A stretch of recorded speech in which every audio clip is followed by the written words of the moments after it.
విజయనగరం నియోజకవర్గ వ్యాప్తంగా clean Andhra green Andhra ముంపు బాధితులకు నిత్యావసరాలు పంపిణీ, వాడవాడల రక్తదాన వైద్య శిబిరాలు. ఉప ముఖ్యమంత్రి పవన్ కళ్యాణ్ జన్మదినోత్సవం విన్నంటిన సేవామూర్తి.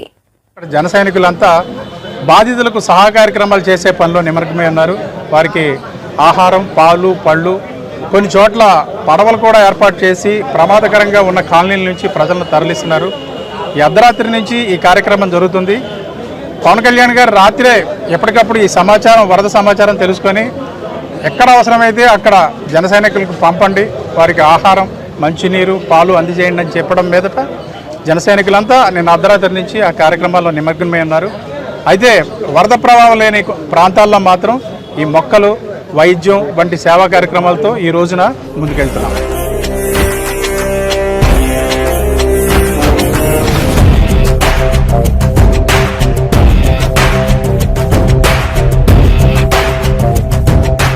అన్నదానం, వస్త్రదానం ఎంత గొప్ప దానాలో అంతకు మించి రక్తదానాలు మీద ఏ ఇబ్బంది పడకూడదని ఇక ఒక మంచి సీసీ రోడ్డు, వాళ్ళకి మెయిన్ రోడ్డుకి అప్రోచ్ అయ్యేలాగా ఒక చక్కటి సీసీ రోడ్డు ఆల్రెడీ శాంక్షన్ చేయడం జరిగింది. వర్క్ కూడా ఈ రోజు నుంచే స్టార్ట్ చేయడం జరుగుతుంది. ఇమీడియట్లీ ఏ అవకతవకలు లేకుండా మంచి క్వాలిటీ అయిన సీసీ రోడ్డు ఇక్కడ పూర్తి చేసి ప్రజలకు ఇవ్వడం జరుగుతుంది. అలాగే మన గ్రామ సభలు జరగడంలో కూడా గ్రామ సభల్లో గత ప్రభుత్వంలో ఎప్పుడూ జరగని విధంగా ఈసారి జరగడం జరిగింది.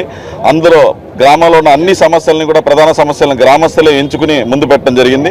దాని అన్నింటినీ కూడా అందులోని ఉప ముఖ్యమంత్రి గారి నియోజకవర్గం కాబట్టి అన్ని సీసీ రోడ్లు, డ్రైన్లు, అందులో పెట్టిన అన్ని సమస్యలని కూడా ఇమీడియట్లీ దానికి వర్క్ ఆర్డర్స్ తీసుకొచ్చి శాంక్షన్ చేసి ముందుకు తీసుకెళ్తామని చెప్పి తెలియపరుస్తున్నాం. ధన్యవాదాలు. మన ప్రీతమ నేత శ్రీ పవన్ కళ్యాణ్ గారి జన్మదినం రోజున ఇక్కడ ఉప్పాడలో ఈ సీసీ రోడ్డు శంకుస్థాపనకు గౌరవనీయులు ఎంపీ గారు శ్రీ ఉదయ్ గారితో కలిసి ఈ కార్యక్రమం పాల్గొనడం చాలా సంతోషం అనిపించింది.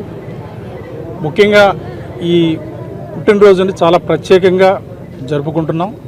పవన్ కళ్యాణ్ గారికి సేవా కార్యక్రమాలంటే అమితమైన ప్రేమ.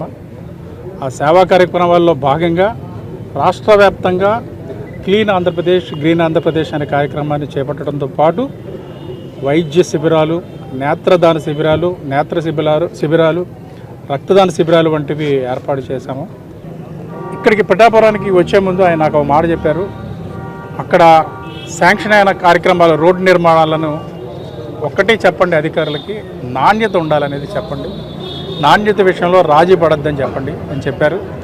సో అధికారులు కూడా ఈ నాణ్యత విషయంలో రాజీ పడరని మనస్ఫూర్తిగా విశ్వసిస్తూ, పిఠాపురంలో ఇటువంటి చాలా ప్రాంతాలు జల దిగ్బంధంలో ఉన్నాయి. మన పిఠాపురంలో కూడా ఈ జగనన్న కాలనీ 3 రోజులుగా జల దిగ్బంధంలో ఉంది. దానికి తోడు ఈ శుద్ధవాగు కూడా పొంగడంతో కాలనీ వాసులు బయటికి రావడానికి, వెళ్ళటానికి ఆస్కారం లేకుండా పోయింది. నిన్న మేము వచ్చినప్పుడు తినటానికి తిండి, తాగటానికి నీరు కూడా ఇబ్బందిగా ఉందని చెప్పడంతో మాకు ఒక బోటు కావాలి అని అడిగారు. వెంటనే బోటు ఏర్పాటు చేయడంతో పాటు నిన్న రాత్రి ఆహార పదార్థాలను జన సైనికులు అందజేశారు. ఈ విషయాన్ని నాయుడు గారి దృష్టికి కూడా తీసుకెళ్లడంతో నేను వారికి నిత్యావసరాలు ఒకరోజు సరిపడే విధంగా నేను ఏర్పాటు చేస్తానని చెప్పి ఈ రోజు ఆయన నిత్యావసర వస్తువులని కాలనీ వాసులు అందరికీ అందజేయడానికి సిద్ధమయ్యి తొలిగా కొందరికి ఇప్పుడు పంపిణీ చేయడం జరిగింది. ఇటువంటి విపత్కర సమయాల్లో దాతలు ఈ విధంగా ముందుకొచ్చి అవసరమైన వారికి సహాయపడ